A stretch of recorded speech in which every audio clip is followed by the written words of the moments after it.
Hello, आवाज आ रही है? पीछे पीछे तक आवाज आ रही है? सबसे पहले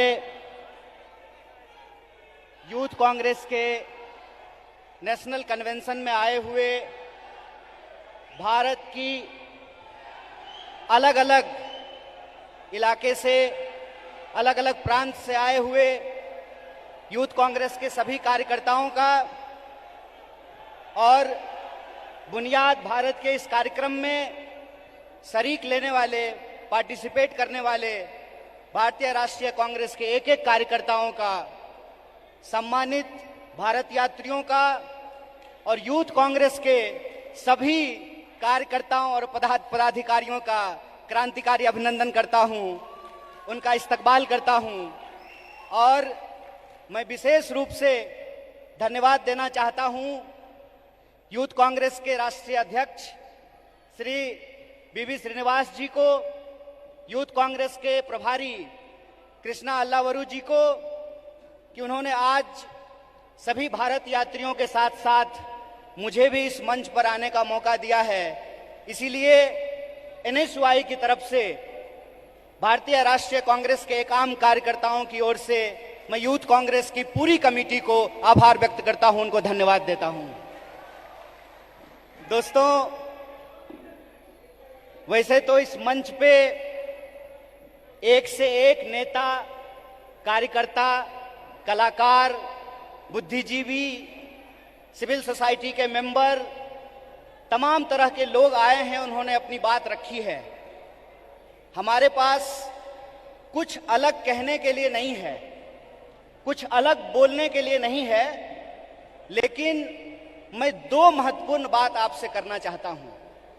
पहली बात तो ये कि मैं नहीं समझता हूं कि ये मंच सिर्फ और सिर्फ आरएसएस और बीजेपी को कोसने के लिए है। ये मंच सिर्फ और सिर्फ मोदी जी क्या कर रहे हैं इसके बारे में बताने की है, क्योंकि वो तो आप सब लोग जानते हैं। वो आप सब लोग इसलिए जानते हैं कि इस विपरीत परिस्थिति में भी वह पथ क्या, पथिक कुशलता क्या, जिस पथ में बिखरे सूल न हो, नाविक की धैर्य परीक्षा क्या, जब धाराएं प्रतिकूल न हो। इस दौर में भी कोई इंसान अगर भारतीय राष्ट्रीय कांग्रेस का झंडा उठाए हुए है, इस दौर में भी कोई नौजवान अगर यूथ कांग्रेस का झंडा उठाए हुए है, इस दौर में भी अगर कोई विद्यार्थी एनएसयूआई का झंडा उठाए हुए है, इसका मतलब वो सत्ता के लिए नहीं, सत्य के लिए संघर्ष कर रहा है। इस बात को हमको याद रखना चाहिए।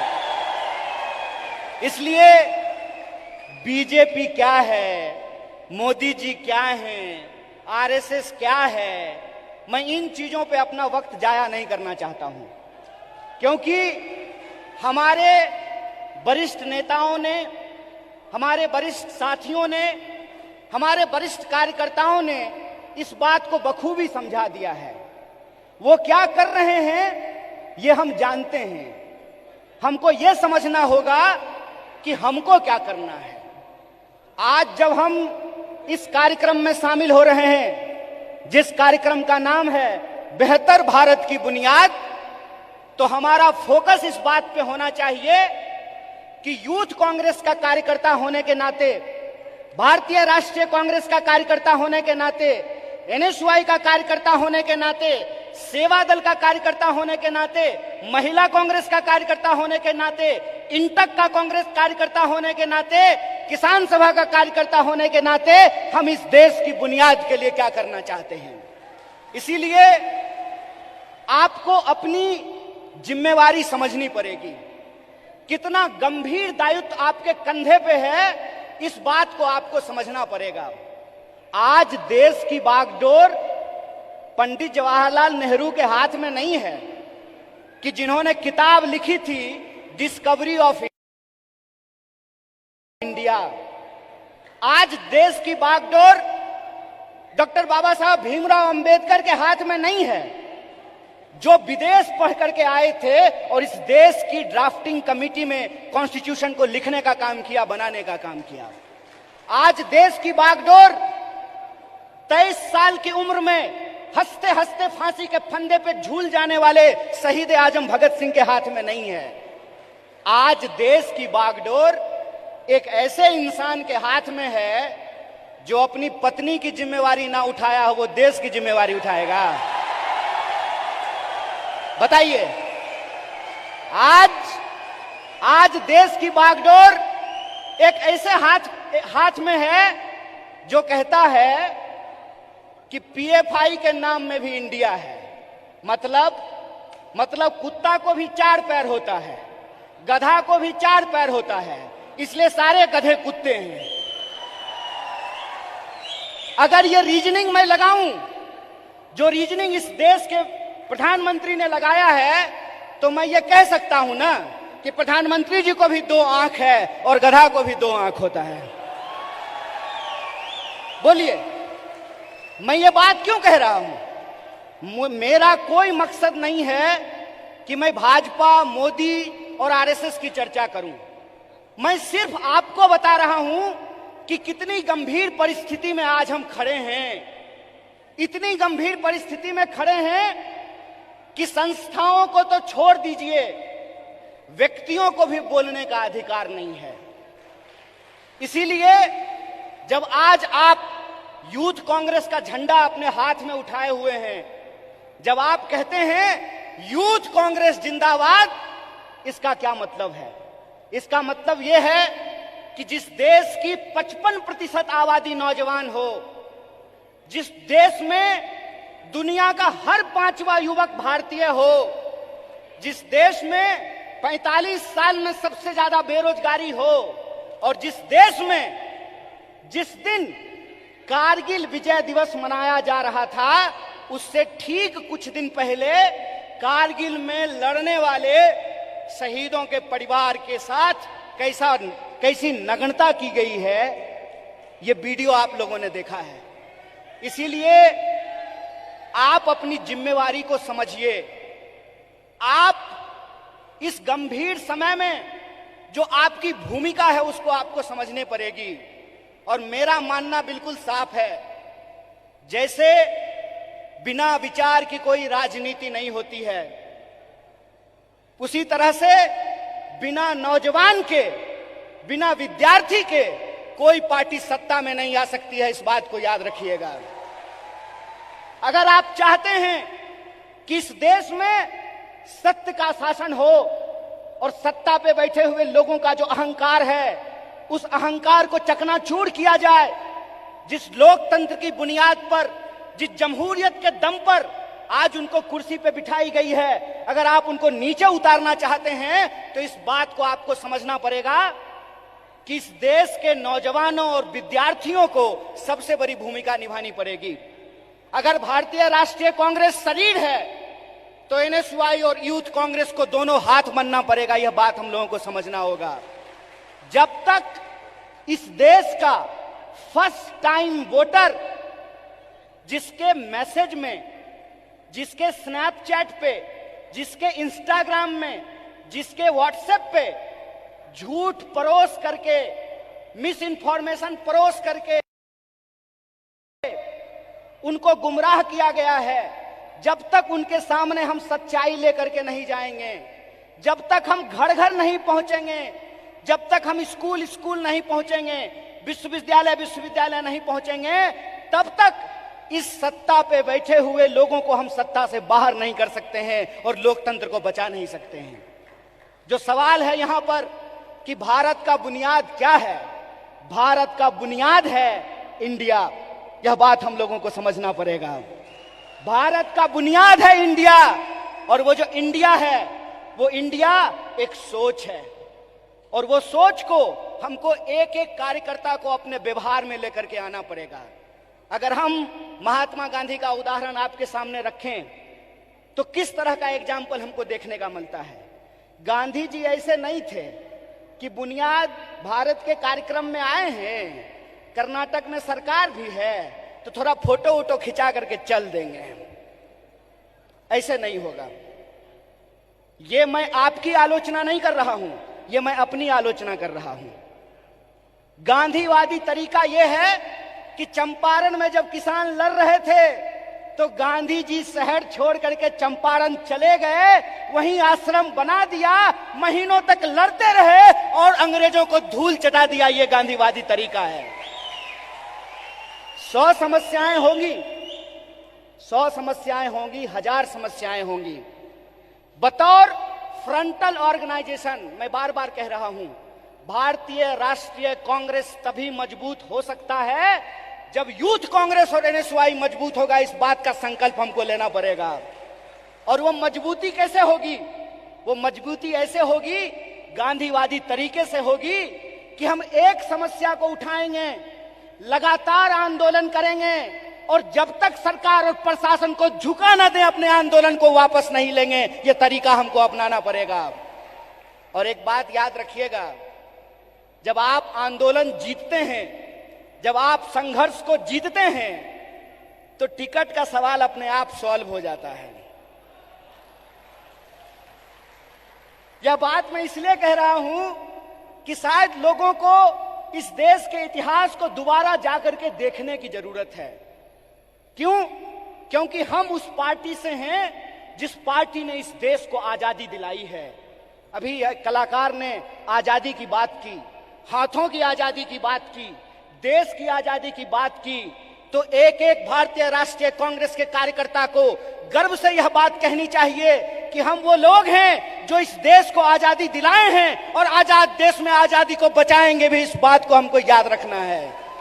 और अगर हमने इसका संकल्प लिया है तो मैं एक उदाहरण आप लोगों को देना चाहता हूं, खास करके जो हमारी महिलाएं यहां पे बैठी हुई हैं। जब कांग्रेस पार्टी हार गई थी श्रीमती गांधी के नेतृत्व में, तो उस वक्त लोगों ने कहा था कि कांग्रेस समाप्त हो गया है। उसके बाद श्रीमती गांधी बिहार गई थी, जहां से मैं आता हूं। वहां पे एक नरसंहार हुआ था और श्रीमती गांधी हाथी पे बैठ करके गई थी शोषितों से मिलने के लिए, उन नरसंहार के जो पीड़ित थे उन परिवारों से मिलने के लिए। और उनके साथ हाथी पे बैठी हुई एक महिला थी, जिस महिला का नाम प्रतिभा देवी सिंह पाटिल है, जो इस देश की पहली महिला राष्ट्रपति बनी थी। इसीलिए हम कहते हैं, गीता में भी लिखा हुआ है कि कर्म करो, फल की चिंता मत करो। आज आप यूथ कांग्रेस के कार्यकर्ता हैं, एनएसयूआई के कार्यकर्ता हैं, आपको कर्म करने की जरूरत है। और हमारा कर्म क्या है? हमारा कर्म है अपने विचार पर चलना। और हमारा विचार क्या है? हमारा विचार है इस देश का संविधान, संविधान की प्रस्तावना। और प्रस्तावना कहता है, हम भारत के लोग भारत को प्रभुत्व संपन्न, समाजवादी, धर्मनिरपेक्ष और लोकतांत्रिक गणराज्य बना करके रखना चाहते हैं। इसीलिए जब ये विचारधारा हमारे पास है, इस देश को आजादी दिलाने का इतिहास हमारे पास है, और आज के वक्त में हमको गर्व से यह बात कहना चाहिए कि हम मल्लिकार्जुन खड़गे के सिपाही हैं। हमको गर्व से यह बात कहना चाहिए कि हम राहुल गांधी के सिपाही हैं, क्योंकि राहुल गांधी ने कहा है, डरो मत। और उनको डरने की जरूरत नहीं है जो किसी के खिलाफ गलत नहीं किए हैं। उनको डरने की जरूरत नहीं है जो झूठ बोलते हैं। जो झूठ बोलते हैं वो डरें, जो सत्य पे चलते हैं उनको डरने की जरूरत नहीं है। एक निडर सिपाही की तरह, जिस तरह से माननीय राहुल गांधी जी विपक्ष की मुखर आवाज बने हैं, उस आवाज को हमको घर घर पहुंचाना होगा। और इस देश की जो बुनियाद है, भारत की जो बुनियाद है, वो इस देश की संविधान की प्रस्तावना में लिखा हुआ है। उस प्रस्तावना को हमको घर घर लेकर के जाना पड़ेगा। कई बार कार्यकर्ता आकर के हमसे सवाल पूछते हैं कि हमको वैचारिक कार्यकर्ता नहीं मिल रहा है। साहब, गांधीवादी एक तरीका है कि सत्य को किसी गवाही की जरूरत नहीं होती है। और गांधीवादी तरीका यह होता है कि आपको बोलने की जरूरत नहीं है, एक्शन ही आपका कम्युनिकेशन होना चाहिए। आपके एक्शन में वो सारी बातें दिखनी चाहिए। एक बात कहिए कि मैं बहुत महंगा शर्ट पहन करके, मोटा मोटा सोना का सिकड़ी पहन करके, 5 करोड़ का गाड़ी लेकर के आपके पास आऊं और मंच पे खड़ा होकर के गरीबी पे भाषण दूं, आप हम पे भरोसा कीजिएगा? एक्शन ही कम्युनिकेशन होता है। हमको अपने एक्शन को अपना कम्युनिकेशन बनाना पड़ेगा।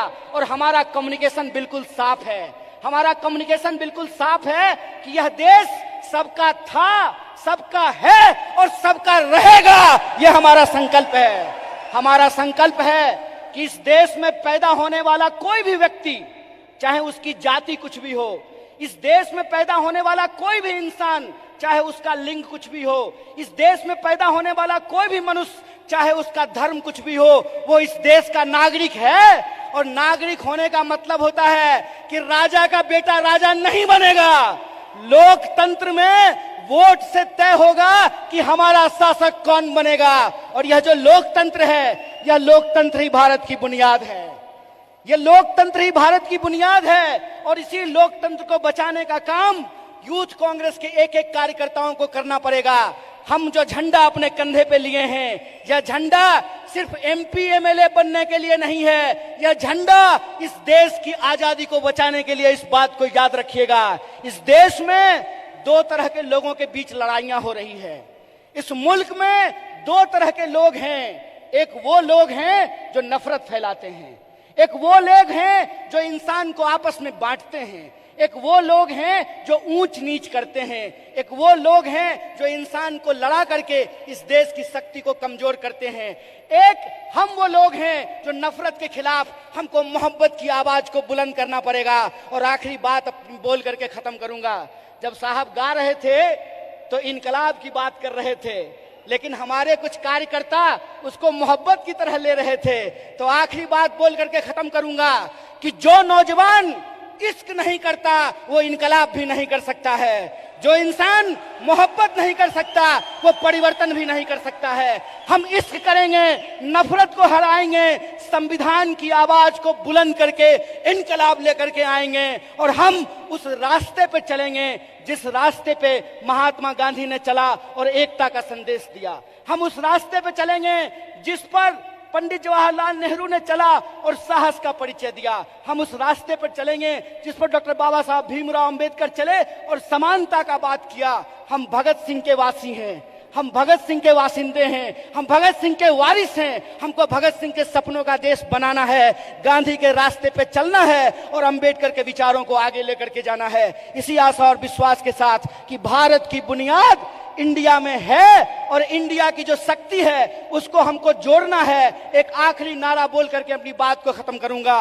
मैं विद्यार्थियों के कार्यक्रम में कहता हूं, जुड़ेगा विद्यार्थी, जुड़ेगा विद्यार्थी, जुड़ेगा विद्यार्थी, उसी तरह से जुड़ेगा नौजवान, जुड़ेगा नौजवान, जुड़ेगा नौजवान, जीतेगा इंडिया। इसी आशा और विश्वास के साथ एक बार फिर से यूथ कांग्रेस की पूरी टीम को एनएसयूआई की तरफ से बधाई देते हुए अपनी बात को खत्म करूंगा। शुक्रिया। इनकलाब जिंदाबाद। जय हिंद, जय भारत, जय कांग्रेस।